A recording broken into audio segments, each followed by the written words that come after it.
일본 기업에서 제일 가치관, 강점 전부 포함해가지고 중요하게 생각하는 능력이 뭐라고 생각하세요? 라고 했을 때 가장 중요한 역량은 바로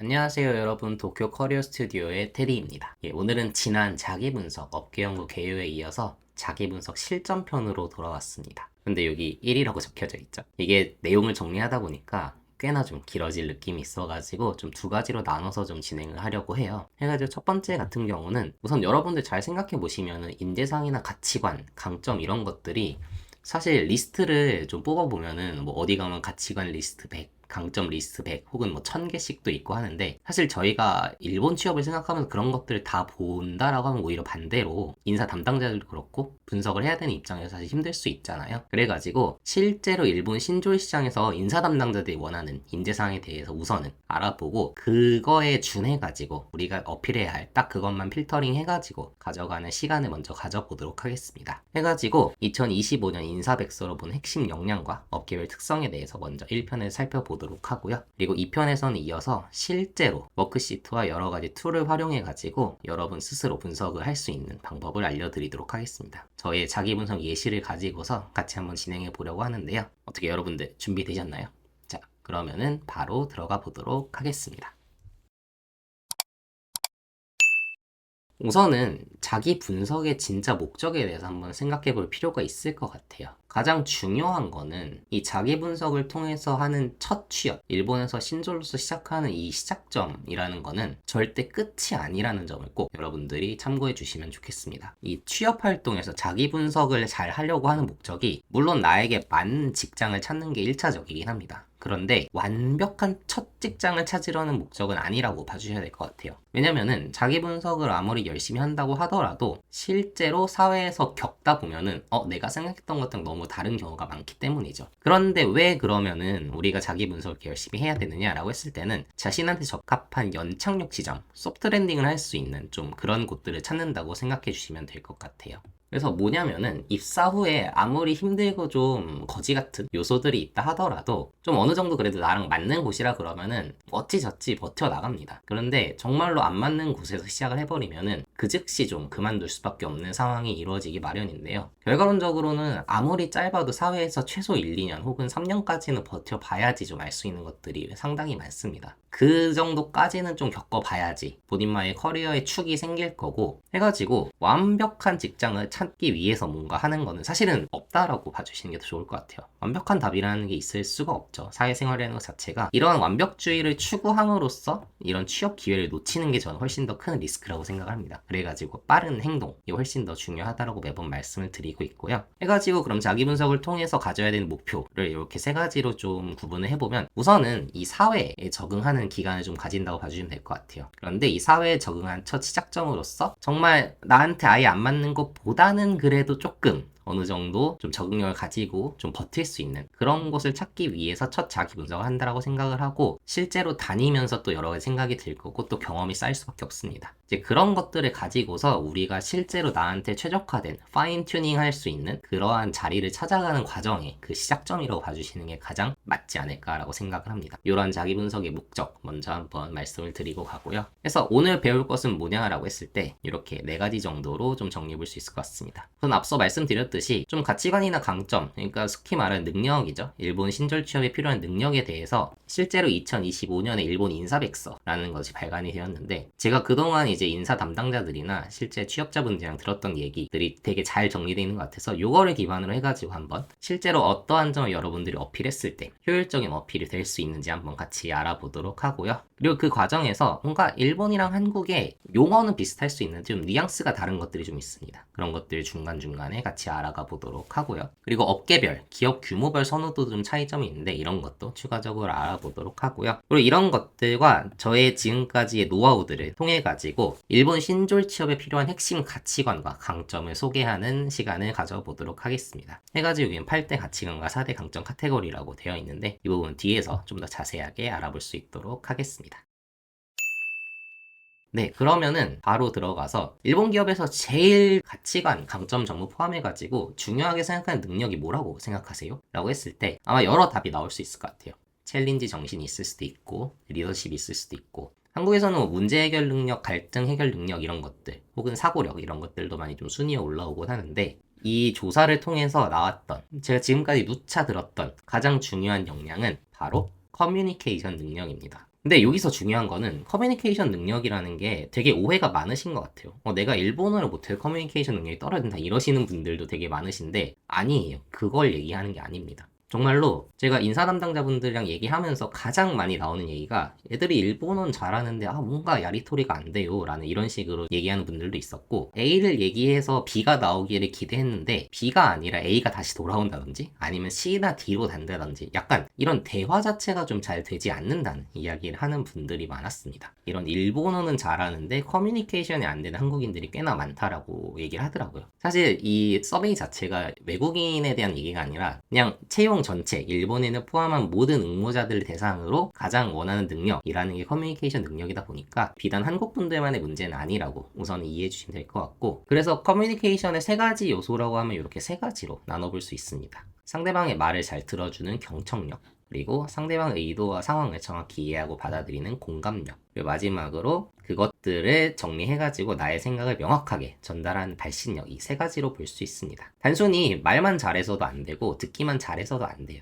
결국에는 이 세 가지가 좀 조화롭게 이루어져야 되는데, 여러분들이 이 커뮤니케이션 능력을 어떻게 어필하냐라고 했을 때, 내가 어떠한 포인트를 어떠한 상황에서 잘 듣고 어떠한 포인트를 캐치해서 어떠한 포인트를 잘 이야기해가지고 문제를 해결했다, 혹은 뭔가 조화롭게 만들었다, 이런 식의 좀 어프로치를 한다 그러면, 단순히 제가 대화로서 뭔가 갈등을 풀었습니다, 대화로서 무언가 성과를 냈습니다, 이렇게 하는 것보다 훨씬 더 구체적일 수 있으니까. 그리고 이 과정에서 본인 혼자만 이 주인공으로 등장하면 안 돼요. 핵심은 야리토리, 대화입니다. 결국에는 왔다 갔다 할 수 있는 상대방이 있어야겠죠. 그 상대방의 상황까지 잘 좀 표현해 주실 수 있으면 좋겠습니다. 해가지고 커뮤니케이션은 누가 뭐라고 하더라도 가장 압도적으로 중요한 능력이라는 점 절대 잊지 않으시기를 바라겠습니다. 그리고 그 뒤를 잇는 능력이 바로 2위인 협조성입니다. 사실 뭔가 팀플레이 자체보다는 한국에서는 아무래도 본인의 역량, 내가 할 수 있는 뭔가 맨파워로 어필하는 게 훨씬 더 중요했던 인식이 있습니다. 실제로도 제가 이런 프로젝트를 주도해서 매출을 얼마 증가시켰고, 저희 이러한 능력을 기반으로 이러한 성과를 혹은 개선을 이뤄냈다, 이런 식으로 이야기를 하는데, 신졸에서는 이게 상당히 독이 될 수 있습니다.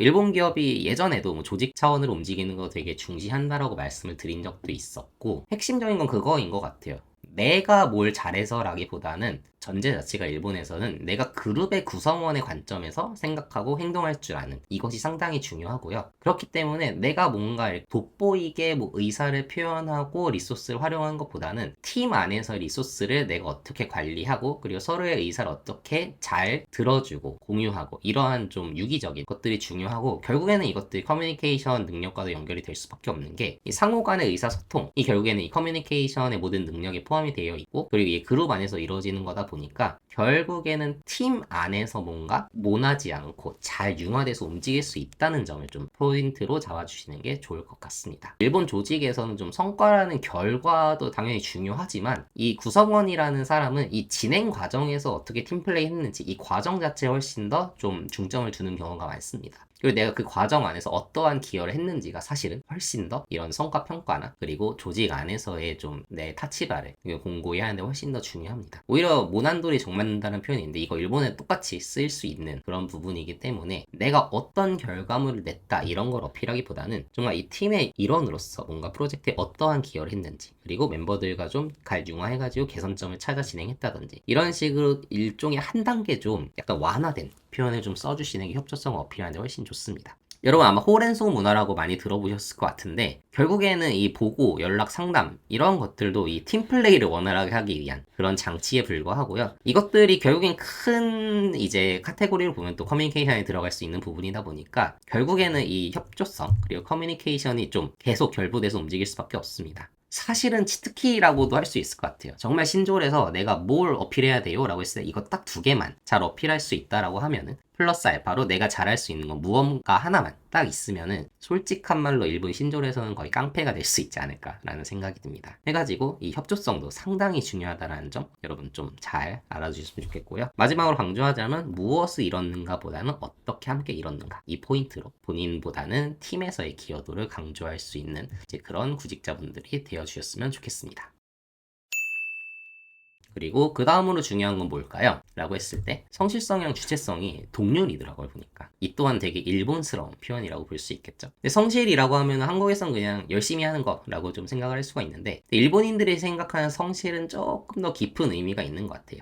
뭔가 약속을 지키면서 장기적인 신뢰를 쌓아가는 과정이라고 생각하면 될 것 같습니다. 좀 일본에서 비즈니스 해보신 경험이 있으신 분들이나 일본에 살아보신 분들 같은 경우 좀 아시겠지만, 뭔가 친구를 사귈 때도 그렇고, 그리고 정말 비즈니스 차원에서도 이게 뭔가 사람을 만난다고 했을 때 시간이 오래 걸립니다. 뭐가 됐건. 초반에 되게 사테마에로 되게 밝게 해주는 거랑 별개로 정말 오랜 시간이 지나고 나서는 정말 그 사람이 나와 신뢰가 쌓였다라고 하면은 보여주는 모습이 조금씩 달라지는 경우가 있어요. 여튼 성실성 같은 경우는 결국에는 그 작은 이런 시간 약속, 마감일 준수, 정시 출근, 일의 품질 유지 같은 것들, 정말 매일매일의 일 성실함이 쌓여서 신뢰로 이어지는 그런 것들을 좀 총체적으로 의미하다 보니까 아무래도 오랜 기간 동안 일관된 마음가짐으로 좀 열심히 하는 이제 그러한 표현으로 봐주시면 될 것 같습니다. 그리고 주체성도 의외로 강조하는 기업이 꽤나 있었습니다. 아마 이거는 뒤에서도 좀 더 말씀을 드리겠지만 IT나 이런 쪽에서 조금 더 선호하는 가치관이긴 한데, 그러니까 시키기 전에 스스로 생각하는 자세라고 하는데, 사실 조금 그건 있어요. 일본에서 이제 회사 생활 하시는 분들 같은 경우는 저게 필요할까라는 생각이 좀 일부 있기는 하지만, 어찌됐건 이거를 상당히 중요시하는 분들이 많다라고 합니다. 해가지고 인사 담당자 입장에서는 이 주체성에 대해서 상당히 좀 가치를 두고 있고, 이것도 업종에 따라 좀 차이는 있긴 하겠지만 아무도 시키지 않았지만 자발적으로 무언가를 했다, 마음에서 우러나서 무언가를 했다 라는 그런 포인트도 상당히 좋아하니까 이 부분도 좀 참고해 주시면 좋을 것 같습니다. 이어서 그 외에 필요한 핵심 역량을 살펴보면 도전정신 상당히 중요시합니다. 사실 이 주체성에 조금 결부될 수 있는 부분이긴 한데, 이 도전정신 같은 경우는 좀 어필해야 될 곳과 어필하지 않아야 될 곳이 좀 정확히 있는 것 같아요. 변화보다는 좀 안정이 필요한 업종 같은 경우는, 그런 업계에서는 도전 정신보다는 뭔가 성실성이라든지 커뮤니케이션 협조성이 아무래도 가장 중요할 것 같고요. IT 계열이나 뭔가 좀 기업의 형태 중에서도 뭐 스타트업이나 좀 뭔가 새로운 성장 동력이 필요한 것들 같은 경우 이런 도전 정신을 좀 중요시하는 부분도 있으니까 그건 좀 약간 상황에 맞게 좀 판별해 주시면 좋겠지만, 여튼 도전 정신은 사실 한국에서 강조하는 거랑 크게 다르지 않습니다. 뭐 새로운 아이디어를 제시하고 또 이제 과정의 좀 어려움 속에서도 꾸준히 좀 해나가는 그런 능력들, 일부 자발성도 좀 포함이 되어야 된다고 생각을 하는데, 이러한 부분들 또한 일본 기업에서 선호하는 가치 중에 하나라고 봐주시면 될 것 같고요. 그리고 스트레스 내성 같은 경우는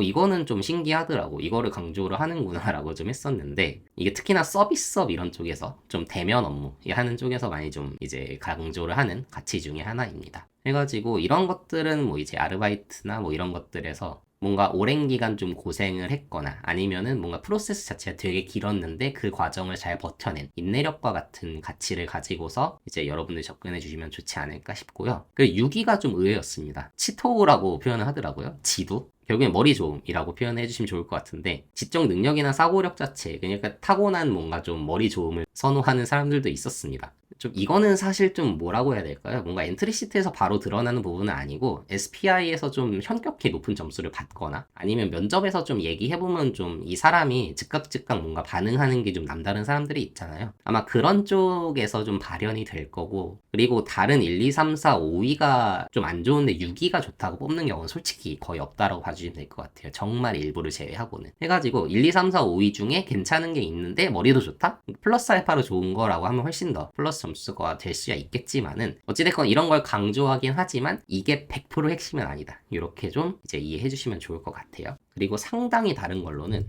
리더십이 그렇게까지 높은 가치를 받지 않는다는 점이었습니다. 뭐 서구권도 그렇고 한국에서도 좀 리더십 역량 같은 걸 상당히 중요시합니다. 해가지고 한국에서는 리더십이 일종의 좀 주체성과 그 챌린지 정신을 포함한 개념으로서 좀 어필이 많이 됐었던 것 같은데, 근데 일본에서 특히 신졸급에서는 이게 의외로 좀 그렇게까지 강조가 되지 않았습니다. 물론 있으면 좋은 경우도 있고 일부 업종에선 조금은 선호할 수 있긴 한데 그 비율 자체가 상당히 낮은 편이고요. 그리고 이 리더십 자체가 낮게 평가되는 이유가 이쪽에 좀 정리가 되어 있는데, 신졸 자체가 아직 리더 역할이 아닙니다. 그리고 보통은 이제 일반적인 일본의 그런 전통적인 기업의 특성이라고 봤을 때는 한 7년 차쯤 돼야지 이제 주임이라고 해가지고 준 관리자 같은 느낌이 되는데, 사실 이제 신졸한테 벌써 7년 차 역할을 가르치기엔 일본은 좀 그렇게 빠르게 움직이지 않기 때문에 사실은 지금 당장 이런 리더십을 어필하기보다는 협조성이나 차라리 주체성 쪽이 훨씬 더 높은 가치를 받을 수밖에 없다라고 봐주실 수 있고요. 그리고 이것도 이어지는 이야기인데 결국에는 협조성과 좀 상충될 수 있는 가능성이 있습니다. 물론 좋아하는 분들도 있으신데 그거보다는 조금이라고 좀 생각하시는 분들도 꽤나 있으실 것 같고요. 그리고 이것도 마찬가지죠. 결국에는 초반에는 조직 적응이 중요합니다. 그리고 일본의 조직의 색깔이라는 게 한국의 그것보다 훨씬 좀 세다라는 느낌이 있어요. 해가지고 특히나 뭔가 속된 말로 좀 그런 예전에 표현을 하시는 분도 있었는데, 머리가 하얀 친구들을 데려가가지고 우리의 색깔로 좀 이렇게 염색을 한다 이런 표현도 하셨던 분들이 좀 무섭지만 있었는데, 여튼 그 정도로 이런 리더십이 좀 이제 일본의 전통적인 조직에서 좀 필요로 하는 그런 수능적인, 협조적인, 그 와중에 뭐 일부의 주체성을 띌 수 있긴 하겠지만 결국에는 우리의 사람이 될 친구인데 뭔가 벌써부터 약간 리더십을 먼저 좀 어필하는 것 자체는 그렇게까지 좋지 않아 보일 수 있습니다. 해가지고 결국에는 뭔가 이 리더십도 어필할 수 있어요. 어필할 수 있는데 뭔가 자기 주장이 강한 리더십보다는 협조성 안에서 이 주체성을 약간 리더십으로서 용어만 바꿔가지고 표현하는 게 훨씬 더 일본 이쪽 시장에 맞지 않을까라고 생각을 해요. 그래서 뭐 팀과 함께 문제를 해결하면서 필요할 때 좀 앞장서서 리더십을 발휘했다라는 형태로 표현해 주시는 게 좋지 않을까 싶습니다. 해가지고 좀 정리해 볼게요. 커뮤니케이션 능력이 압도적으로 높습니다. 그리고 협조성이 그 다음으로 있고요. 성실성과 주체성이 그 다음, 그리고 도전정신, 스트레스 내성까지 해가지고 이 5위까지의 역량들이 사실은 가장 중요하고, 특히나 그리고 1, 2와 2위에서 어필이 될 수 있으면 최고이지 않을까 생각을 합니다. 그리고 여기에서도 좀 말씀을 드리지만 커뮤니케이션 능력이 압도적으로 1위를 차지한 거는 지금 당장 뭐 얼마나 내가 잘할 수 있다 이런 걸 어필하는 것보다는 본인이 일하는 방식이 이 일본에 맞는가가 훨씬 중요합니다. 그리고 커뮤니케이션 능력에서 결국에는 수반되는 게 협조성이기 때문에 나의 좀 태도를 훨씬 잘 보여줄 수 있는 이런 것들이 중요합니다. 물론 어필하고 싶은 게 많으신 분도 있을 수 있는데 나중에 엔트리시트 이제 쓰러 실제로 가보면은 당연히 수치상으로 어필을 해야 되는 건 맞긴 한데, 근데 한국처럼 뭔가 와 나 대단해요 막 이런 느낌으로 하는 거는 사실은 역효과를 낼 수 있고, 그리고 그런 거는 사실은 엔트리시트의 여러 요소 중에 하나 정도면 충분합니다. 그리고 나머지는 태도로 채우는 게 훨씬 중요하고, 그게 일본에서 좀 지향하는 포텐셜 채용이다 보니까 이 커뮤니케이션 능력 그리고 협조성 이런 태도에서